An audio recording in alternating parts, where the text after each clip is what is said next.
Hi friends, మీలో ఎంతమందికి ఈ రూట్ తెలుసు? గెస్ట్ చేయండి. కానీ చూడండి, రోడ్డు మీద ఎండ కనపట్ల, చక్కగా నీడలా వెళ్తున్నా నేను. ప్రశాంతంగా ఉంది. జర్నీ అంటే ఇలా ఉండాలబ్బా. కాసేపు ఆలస్యమైనా సరే ఇలాంటి జర్నీ చేస్తాను. ఎంత బాగుంటుందంటే మనసుకు చాలా అంటే చాలా చాలా బాగుంటుంది. మీరు కూడా ట్రై చేయండి ఫ్రెండ్స్ ఒక్కసారి. ఇట్లాంటి జర్నీ నాకు చాలా ఇష్టం. మీలో ఎంతమందికి ఇష్టం ఉందో ఒక్కసారి కామెంట్ చేయండి.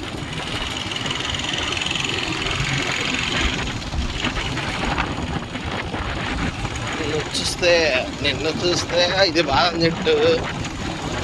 ఒకప్పుడు ఫ్రెండ్స్, చిన్నప్పుడు బాదం చెట్టు అంటే మా స్కూల్ గుర్తొచ్చింది. ఎందుకంటే స్కూల్ గేట్లు తీయగానే ప్రయత్నంగా వెళ్ళి బాదం కాయలు ఎరుకునే వాళ్ళం.